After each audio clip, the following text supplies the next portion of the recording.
Signori, buongiorno, dove siamo oggi? Siamo al Vaticano. Video breve, video che praticamente sta in mezzo al video di Roma, ma è un video dopo di Roma, perché è un paese a parte.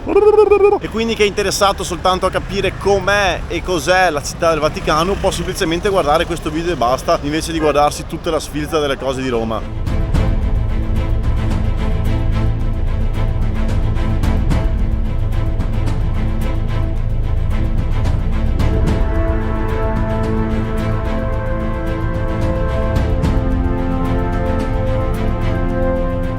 La città del Vaticano è il paese più piccolo del mondo. Sì, è il paese perché non fa più parte dell'Italia. Ha fatto parte dell'Italia e della città di Roma come una regione per oltre 200 anni, fino al 1929, che da allora è stata governata come una monarchia assoluta con il Papa a capo dello Stato. Non c'è nessun metodo complicato per arrivarci, ci si arriva molto facilmente dopo aver visto Castel Sant'Angelo a Roma, e anche mentre giri per Roma stessa ti imbatterai di sicuro dopo il Tevere in città del Vaticano. Per entrare non serve nessun visto, non serve nessuna SIM, non c'è il roaming, quindi è come se fossimo sempre in Italia. Però fino a prova contraria questo è uno stato a parte, è un enclave, esattamente come San Marino.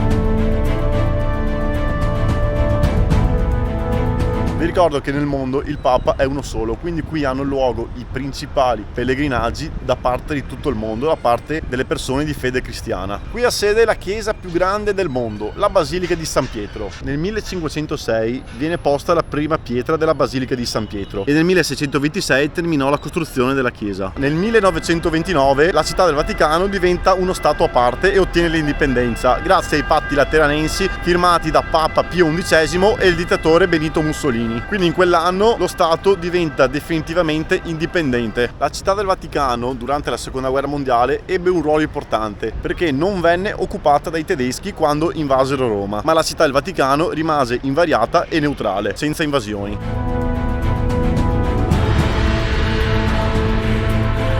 La città del Vaticano al giorno d'oggi conta appena 1000 persone ed è una monarchia assoluta governata dal Papa. È sede di alcune chiese e musei tra i più famosi al mondo, come i Musei Vaticani, la Basilica di San Pietro, Piazza San Pietro e la Cappella Sistina. Quindi che dire, questa città è veramente un tesoro culturale e storico, conosciuto in tutto il mondo. Attrae ogni anno milioni di turisti, sia per queste meraviglie appena elencate e sia perché è meta di pellegrinaggio da parte di turisti di tutto il mondo. Potete benissimo camminare in mezzo alla strada per fare le vostre foto e video nella maniera più pulita possibile, perché all'entrata della città sono presenti le transenne oltre ai poliziotti per evitare che circolano veicoli qui in mezzo. Ai lati non si fanno mancare le caffetterie, i bar, i ristoranti e i negozi di souvenir. Comunque mi sono sempre chiesto il Papa dove esce a parlare. In teoria è quella seconda finestra lì che butta fuori la testolina e ogni domenica alle 11 fa la messa. Su queste sedie qua mi sa che si siede la gente la domenica durante la messa. E ci sono anche i maxi schermi perché il Papa, vederlo da lontano, è piccolo così. Come a Roma, perché è dentro Roma, anche la città del Vaticano è piena di fontanelle.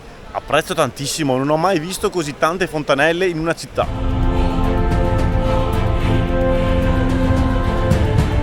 Direi che oggi c'è un pochino di coda.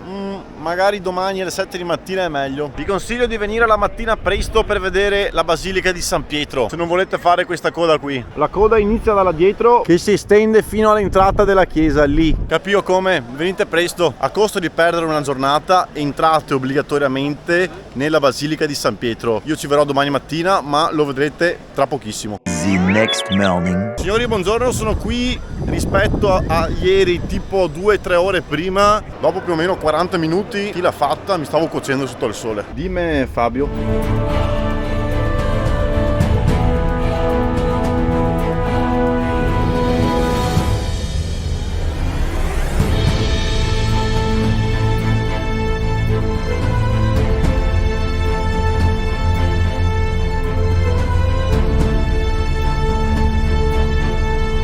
Mamma mia che fresco dentro, che bene che si sta. Ricordatevi di togliere il cap perché non si può neanche qua. È veramente enorme, ma mi dà un senso di tranquillità. Sarà perché sono stato in coda quasi un'ora sotto il sole di 30 gradi. Ma nonostante ci sia il disastro di gente dentro, mi dà un senso di tranquillità. Si sta veramente bene. L'oro è tra i miei colori preferiti e vedere tutto questo oro mi lascia veramente a bocca aperta. Di come nell'antichità è stata costruita tutta questa roba, quest'opera d'arte. Cioè, se immagino come, non riesco proprio a immaginarlo. Dentro la basilica ci sono delle tombe di alcuni dei papa della storia. Quella che trovate in mezzo, centrale, dentro alla basilica, è la tomba dell'apostolo Pietro.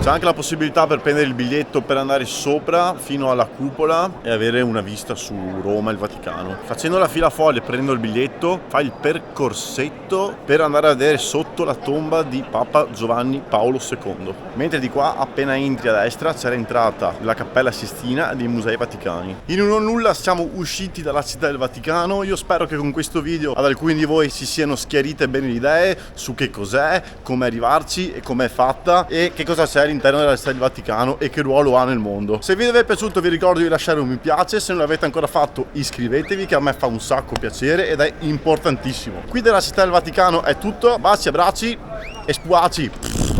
Au!